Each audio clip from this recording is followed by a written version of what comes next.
নমস্কার বন্ধুরা, গুরু শিষ্য কোচিং ফর কম্পিটিটিভ এক্সামে সবাইকে স্বাগত জানাই। দেখুন, আর রেলের গ্রুপ ডির প্রশ্ন কত সহজ প্রশ্ন থাকছে, যেটা দেখাচ্ছিলাম দেখুন কত সহজ অঙ্ক।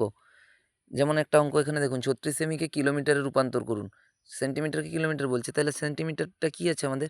সেন্টিমিটার সংখ্যা অনেক বেশি আছে। সেন্টিমিটারটা মানে বোঝাতে চাইছি সেন্টিমিটারের আয়তনটা অনেক বড়, অঙ্কের পরিমাণটা। সেখানে কিমিটা কি হয়? অনেক আয়তনে ছোট হয়। তাহলে আমরা ভাগ করব, সেন্টিমিটারকে দিলে কিমিতে রূপান্তরিত হবে। এবার কত দিয়ে ভাগ করব না, সেন্টিমিটার থেকে কিমি পর্যন্ত গুনব।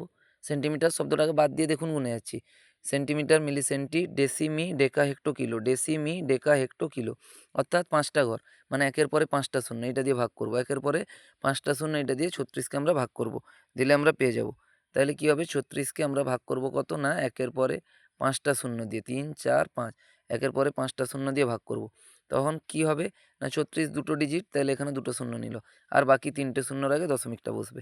তাহলে 0.000036। এইটা হবে অ্যান্সার।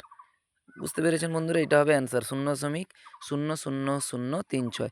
তাহলে দশমিকটা হবে 3টে শূন্যর আগে। ৩৬, তার আগে 3টে শূন্য, তার আগে দশমিক। এবার লক্ষ্য রাখুন, আমি এটা টেক্সট বুক অ্যাপ থেকে করছি। এবার এখানে অ্যান্সার দেখাবে। তাহলে দশমিক 3টে শূন্য ৩৬। তাহলে দেখুন এখানে কোথায় আছে না, অপশান 3তে আছে দশমিক 3টে শূন্য ৩৬। হাত দিয়ে দেখি সঠিক কিনা। দেখুন সঠিক হয়ে গিয়েছে। এত সহজ অঙ্ক থাকে বন্ধুরা। আরেকটি অঙ্ক দেখুন, ক্রমিক 11টি সংখ্যার গড়। ক্রমিক 11টি সংখ্যার গড় 41, প্রথম 5টি সংখ্যার গড় 18 দেওয়া আছে, আর শেষ 5টি সংখ্যার গড় 64। এত ভাবার কোনো কারণ নেই। কোথায় দেওয়া আছে প্রথমে শেষে জানার দরকার নেই। দেওয়া আছে প্রথম 5টি, শেষ 5টি, তাহলে 10টা সংখ্যার গড় দেওয়া আছে দুটো দুটো করে। তাহলে আর একটা সংখ্যা দেওয়া নেই, ওইটাই ষষ্ঠ সংখ্যাটি, মাঝে ওইটা রয়েছে।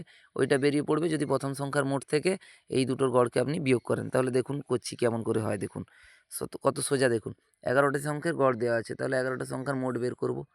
11 গুণিতক 41, তাহলে হবে কত? 11 একে 11, হাতে থাকলো 1, 11 4 44, একে 45, 4 5 1 হয়েছে। এবার দেখুন 5টি সংখ্যার গড় দেওয়া আছে 18, প্রথম 5টি।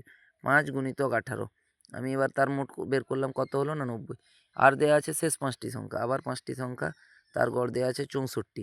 তাহলে আমি বের করব 5 4 20, শূন্য হাতে 2, 5 6 30, 2 32, 320।